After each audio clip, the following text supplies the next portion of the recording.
Hi guys! Today I'm going over some tips and things you shouldn't do when traveling from Chicago to Palawan.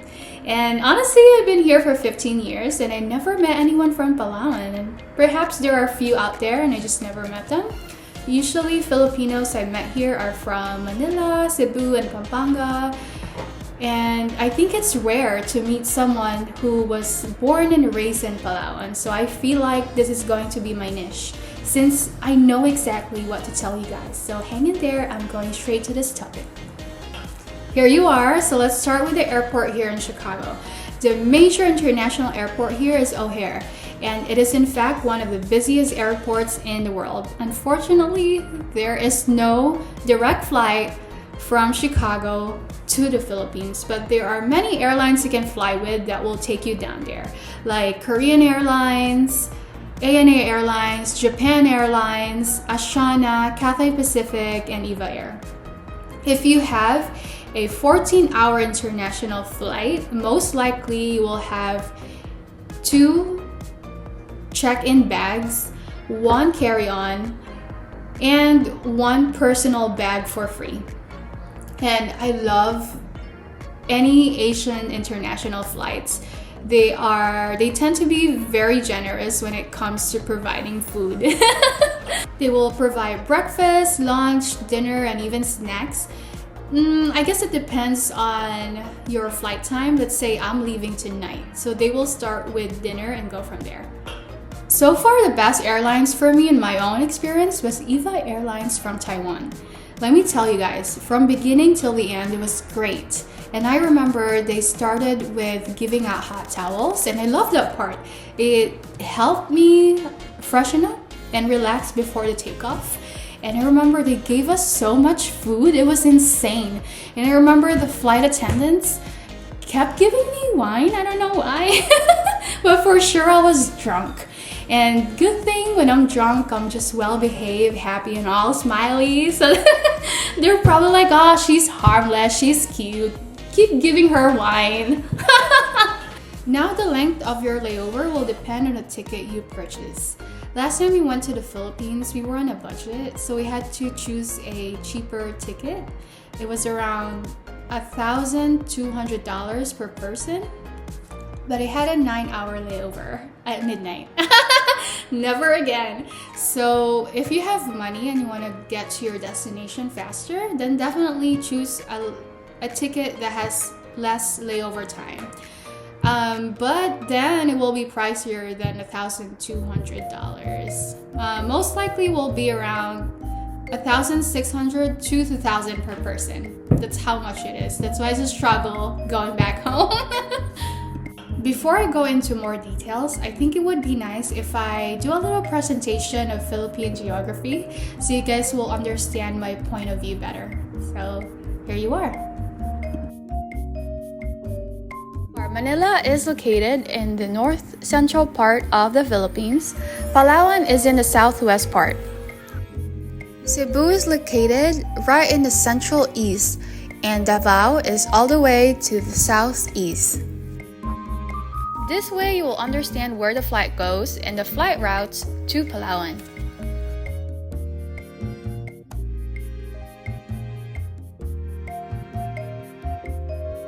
Now, if your final destination is Manila, then you just need a round-trip international ticket, and that usually consists of 14-hour flight from Chicago to either Korea, Japan, Taiwan, or China. And from there, you will take the same airlines and take a 4-hour flight to Manila. If you've never been to Manila, just be mentally prepared. It's a different kind of environment. And if you think Chicago is a bad boy, you've probably never been to Manila.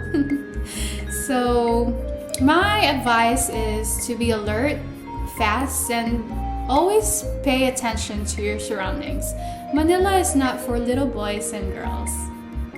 Depending on your final destination, you might be going to Cebu, Mindanao, or Palawan.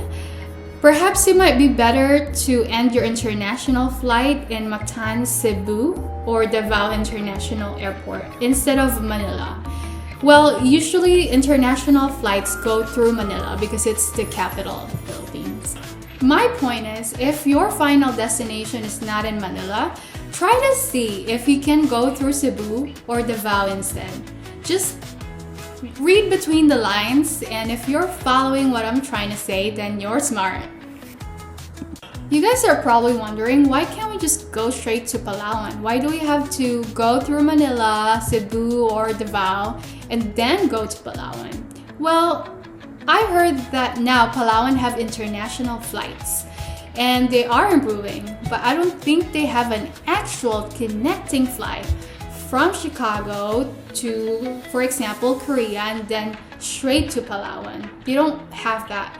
You can probably do that if you purchase the tickets separately, but usually people purchase an actual connecting flight from Chicago to either Korea, Japan, Taiwan, or China, then Manila, and then from there they have a domestic flight, an hour domestic flight going to Palawan. And that's my frustration when I go home to Palawan, because look, how many planes do I have to take just to go home? And there's this big time change that I have to deal with, and you know, it's definitely not the easiest thing to do, and I can't do it every year.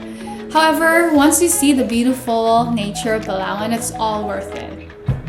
And anyway, let's stop the wishful thinking and let's get back to reality. I'm going to have a little presentation of the usual route from Chicago to Palawan, so it all makes sense to you guys.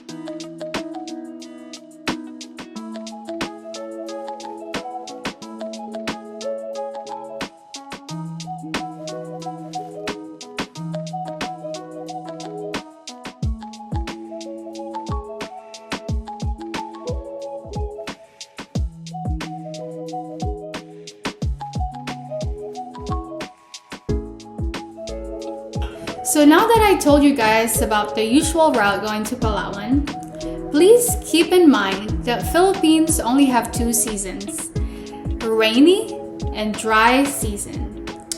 However, because it's a tropical country, it can still be unpredictable.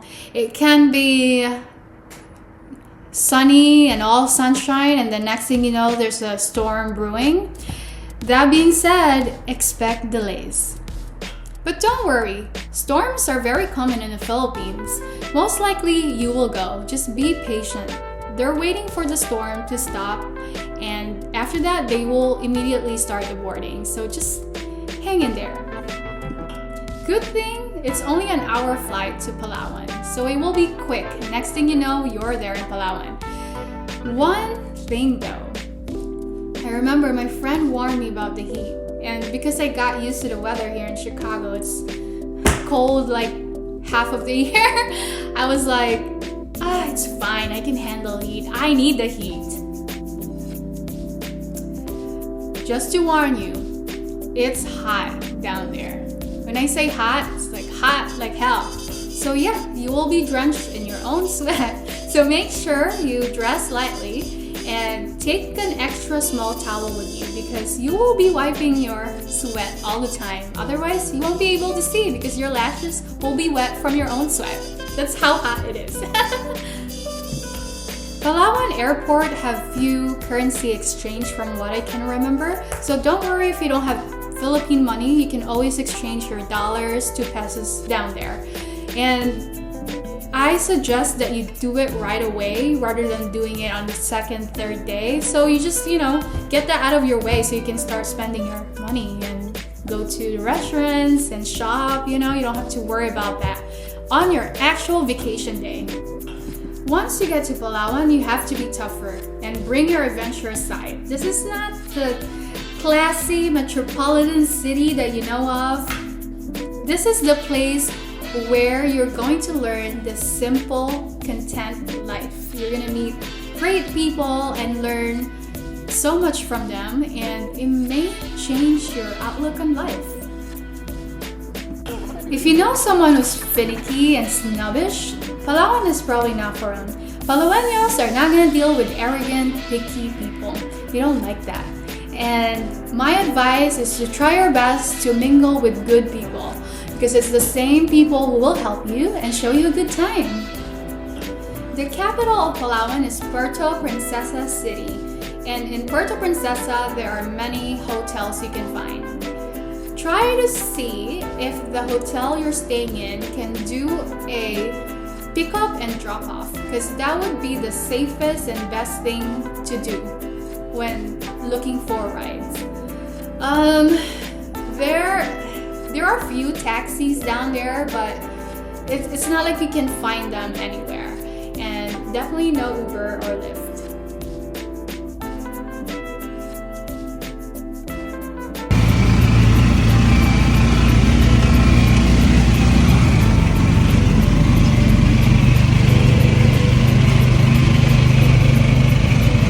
If your hotel don't do the airport transfer, you can try to find some travel agencies in Puerto Princesa on Facebook. Most of them are trusted travel agencies. However, if you book a round-trip airport transfer to one of them, they might ask for payment in advance or some kind of deposit. My advice is to not go with that. That's just my own opinion. And I'm not saying that Palaweños are not to be trusted. We are honest people. It's just more of a common sense that you don't share bank information to anyone you never met before. And I'm not saying that just in Palawan, I'm saying that in general. It doesn't matter where you are in the world. I feel like that's something I wouldn't do. So, I would suggest you that you ask them if you can pay them in person with cash, because they know you're not lying if you can just show them perhaps a proof that you are staying in one of the hotels in Palawan, so they'll know that you are for real going to Palawan. I got lucky because my mom knows people that she could trust to pick us up and drop us off at the airport. So if you have friends down in Palawan, you should be grateful and try to give them tip or cash for gas. It's not like they're expecting something in return, but it's just a good gesture to have. Because it's the same people who will show you a good time anyway. So it would just be a nice manner if you could pay a little for gas or take them out for lunch or dinner. They will surely appreciate it.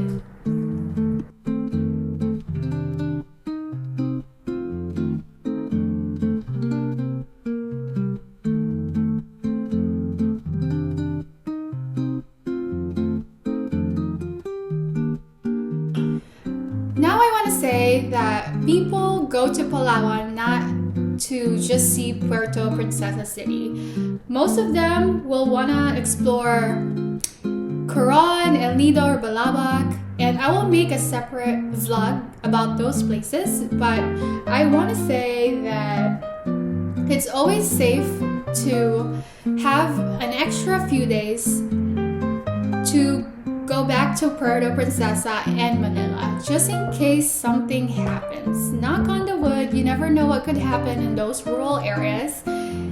Maybe there might be an unexpected storm or some kind of event, and you don't want to miss that $1,600 flight going back to Chicago. So it's always safe to have an extra few days to truly enjoy and have a blast.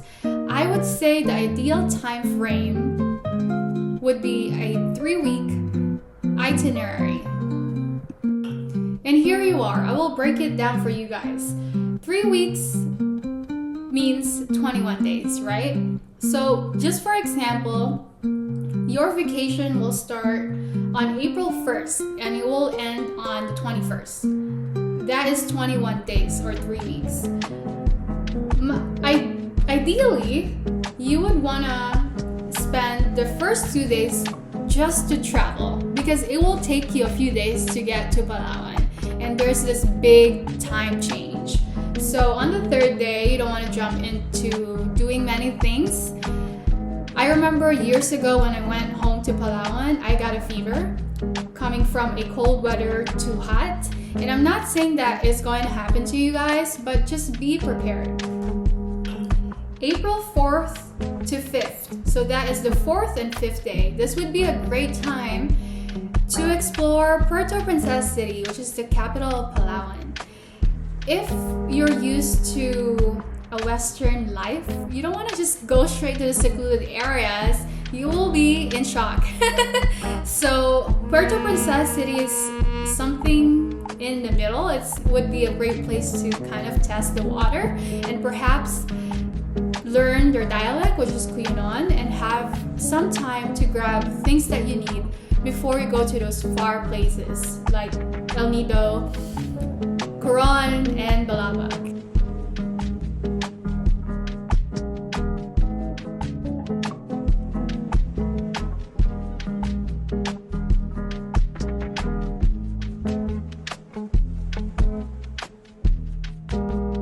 April 6th to 16th, that is 10 days, and honestly that's a great amount of time to explore the far places of Palawan. And take note, Puerto Princesa City lies somewhat in the middle of Palawan, and it's a 5-hour drive to El Nido, and Coron is even farther, and so is Balabac. So you're gonna need a lot of time to explore these places, have time to adjust, and enjoy bars, restaurants, and scenery, and still have time to do some activities. So 3 days won't be enough to explore these beautiful places in Palawan.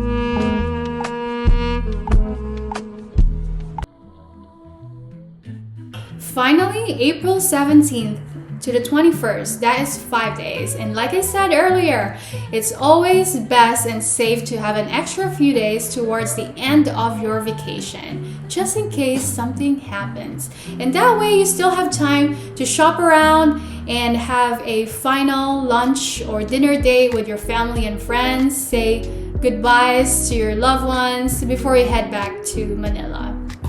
And plus, you don't want to get into that trouble if something happens. You have to call the airlines and reschedule a flight. Trust me, I've been there before. Don't do that. And of course, it's solely up to you if you don't want to do it that way and just have a day or two towards the end of your vacation and you feel like you can't risk it, then go for it. I just simply don't recommend it because I've been to stressful situations before, and my mom always told me to have an extra few days at the end so you're not in a rush and you're at peace towards the end of your vacation.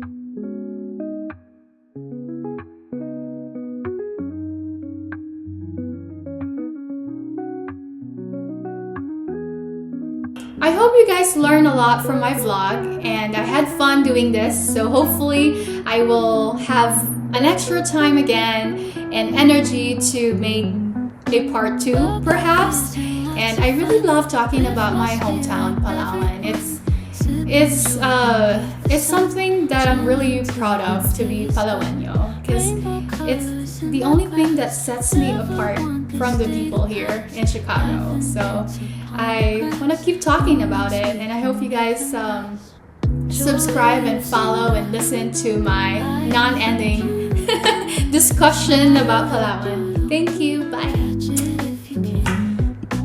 Every sip a little thrill, happiness, a drink my fill. Days like these the bubble.